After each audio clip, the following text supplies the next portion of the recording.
पिछले भाग में आपने सुना कि कैसे अपनी उत्सुकता की वजह से फोटोग्राफर रवि भूतिया हवेली में जाता है और आईने की दुनिया में फंस जाता है।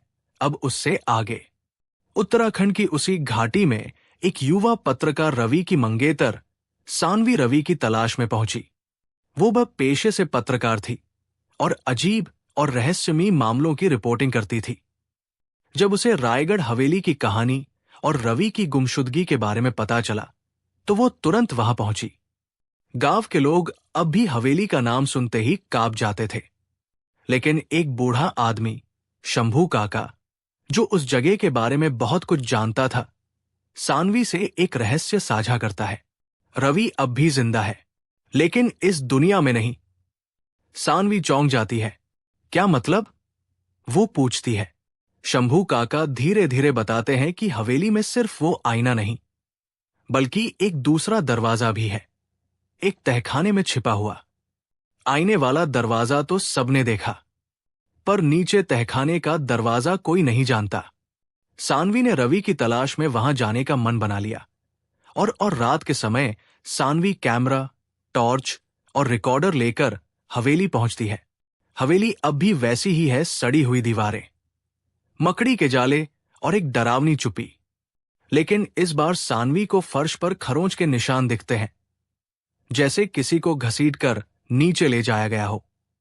निशान का पीछा करने पर एक कोने में रखी पुरानी मेज को हटाते ही उसे एक फर्श के नीचे का ढकना दिखता है। वो बिना डरे नीचे उतर जाती है। नीचे का तहखाना ठंडा और अंधेरा है। दीवारों पर टिमटिमाती मोमबत्तियों की रोशनी में कुछ अजीब चित्र दिखाई देते हैं। वे चित्र रवि के हैं, लेकिन उनमें वो 1920 के जमाने के कपड़े पहने हुए दिखता है। ये कैसे हो सकता है? सानवी बुदबुदाती है। तभी एक कोने में रखा वही आईना फिर से सामने आता है। इस बार उसमें रवि की परछाई नहीं, वो खुद खड़ा होता है। सानवी, मुझे यहां से निकालो। ये जगह समय में फंसी है। हर चेहरा जो इस आईने में जुड़ता है वो एक समय में बंद हो जाता है। आईने के सामने एक काली चमड़े की किताब पड़ी होती है। उस पर लाल अक्षरों में लिखा है, जिसे मुक्त करना है उसे बदलना होगा। सानवी समझ जाती है कि रवि को बाहर लाने के लिए किसी को उसकी जगह अंदर जाना होगा। और फिर आईने में उसका खुद का चेहरा भी दिखने लगता है, लेकिन अब उसकी आंखों में एक अजीब चमक है, जैसे कुछ बदल रहा हो। अब फैसला लेना है, रवि की जान बचानी है या खुद को। सानवी कांपती है, पर रवि की तरफ देखती है, जो अब आंसू भरी आंखों से सिर्फ उसे देख रहा है।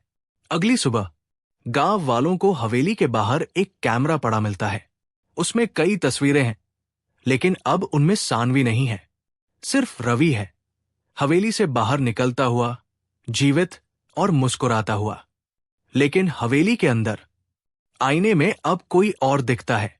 सानवी, वो अब आईने के पीछे फंसी है।